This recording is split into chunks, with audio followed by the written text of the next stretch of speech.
So it was jarring to feel what it must have felt like for my parents and my grandparents and my great grandparents as they struggled and fought against segregation. Because the people of South Africa were doing the exact same thing, but it was in 1998, not 1964. Um, and then it was in in another part of the world. And so I often wrote back home, emailed and letters to my family, particularly my mom and my grandmother, telling them that I now know what they must have felt, when they were told that they couldn't drink from a particular water fountain or they couldn't go into a particular store because I was experiencing those exact same things until people found out or learned or heard my accent and realized that I was from America.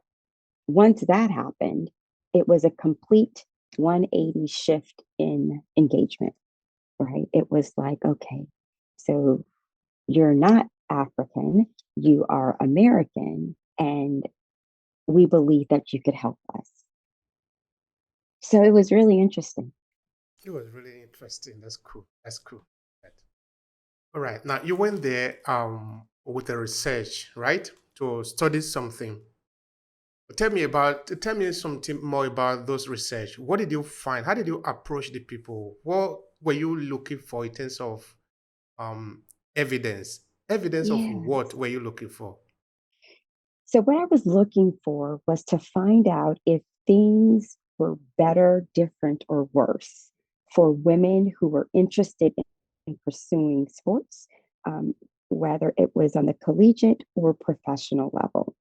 And so I spent a lot of time at the University of KwaZulu-Natal in their sports department, talking to students, women students who were also athletes.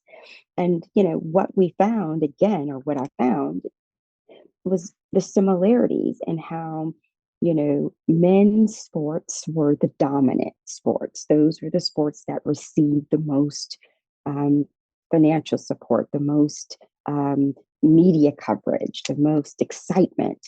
Um, and women's sports, while they did exist, they didn't receive half as much of the attention or the finances or the resources to promote that. And so, even though it wasn't, um, uh, I wasn't in the United States, it was it was a parallel, right?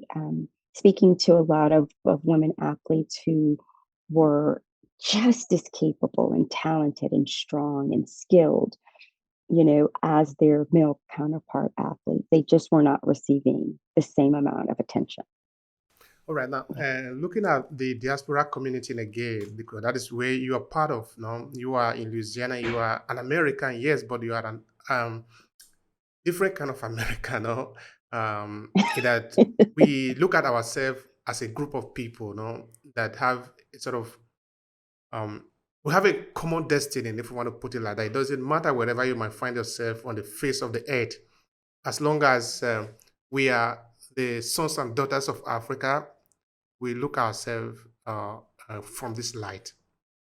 Now, Mhm. looking at community service, how important is it today? Because before you were talking of the situation in Louisiana that many years after the Hurricane Katrina, people still feel the impact. Mhm. Of course, that is calling on a certain responsibility on the part of both the government and the people that are living there. So I'm looking at the role of some individual to participate, whether in the Mhm. name of NGO, organizing ourselves, being able to look at how we can maybe attempt to address the things, the problem that affect us. So that's why I'm Mhm. asking you where you see the role of community service within the Yeah. African diaspora community. Help me. Yeah. So community service is not a monolithic thing. Community service has to be a comprehensive group of not just individuals, not just neighborhoods, not just NGOs or nonprofits, not just the government, not just private sector or for profit companies. It literally has to be a comprehensive, collaborative strategy in which people sort of buy into a common denominator. And whatever that common denominator is, applying all of everyone's sort of subject matter expertise as well as resources to address those issues, right? And so you find many success stories around the world in which those types of collaborations actually have worked and have improved communities. You know, but there's no shortage of communities that need to be improved. So it almost seems like very little work is getting done. But as long as there's sort of this idea that this collective group sort of can embrace, change will happen, even though it may seem microscopic, even though it may seem disjointed, it can happen. But it has to be sort of this really comprehensive collaboration of individuals who have a diverse set of skills and subject matter expertise and resources to address the issues. You're right. Thank you so much for that, the Kisha. Now, I believe so much in what you're saying that a, a collaborative, comprehensive approach to addressing the problem can actually find a solution to it. Because in Mhm. the diaspora, we are a force that can be reckoned with. We are more than 500 million people, if I'm not mistaken, maybe more, maybe less. So if we were to organize ourselves, there is no army anywhere in the world that can stand us if we were Yeah, to organize ourselves. But if we don't agreed. organize ourselves, even the least country in the world can do anything to that more than 500 million people. So it's a Yeah, question of this comprehensive, collaborative organization. yeah, Now, in 2013, that was when I started the research that led to our training platform, that is A Classes Training Academy, Content Academy, and this podcast. The mhm, idea was to find out about the presence of Africans in northern Italy because I just come to Italy then. I spent a few years. I was asking myself, but who are the first people that came here? What did they do? What can I yeah, learn from them?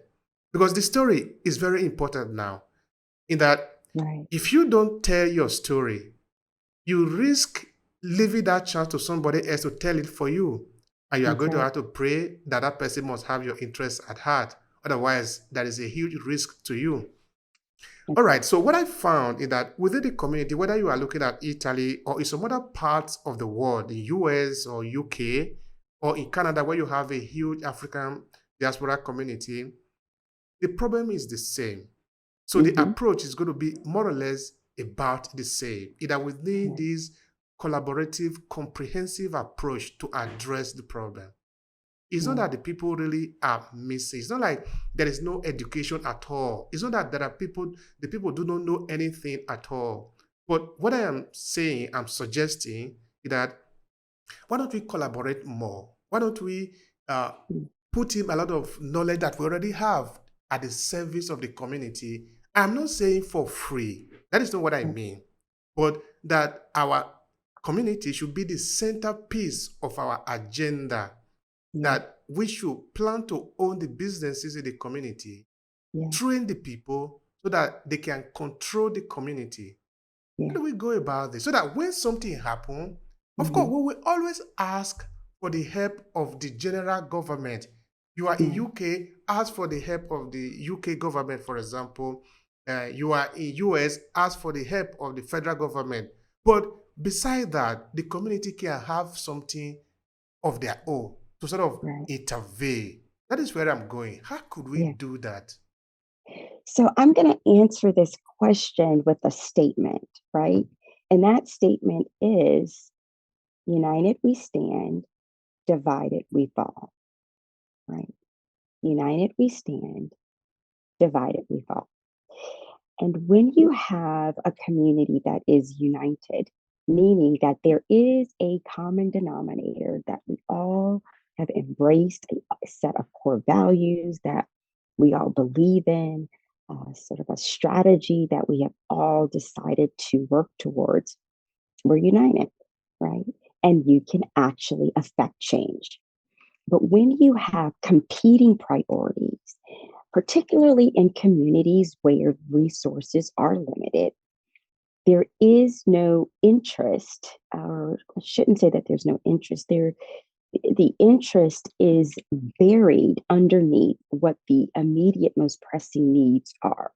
So if your immediate most pressing needs are as a family to shelter your family, to feed your family, to clothe your family, community organizing might be a priority, but it's not your top priority, right? Your top priority is meeting your very basic needs. And that sort of um, is aligned with the Maslow's hierarchy of needs, right? And so, as an individual, you want to address those first.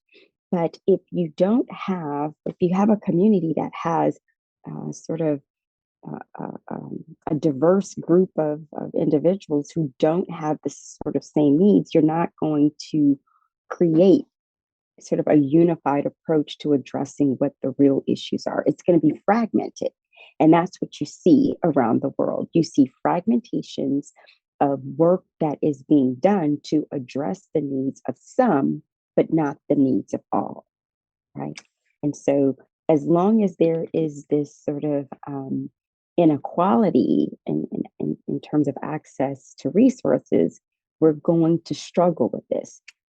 It's not like we can't address it because it is being addressed. It's just being addressed in sort of a fragmented way. Mhm. All right. Now, let's say we are looking for a solution. And Mhm. now we know finally that our fragmented approach cannot save us, no? That Mhm. if we are only looking for our little pockets of interest, that is what is going to always remain, pockets of interest. Pocket of Right, interest cannot save a people. To right, save a people, we need massive approach yeah, geared towards a collective objective, like yeah, Marcus Garvey will do, for example. Look at that was yeah, an yeah, individual, that was a man, yes, galvanized the entire population together, build a shipping yes, line. Do you know yes, what that mean at the time? How many right. shipping lines today are owned by Africans or African diaspora? How many? I don't think that there's one, is there? So this is what we are talking about.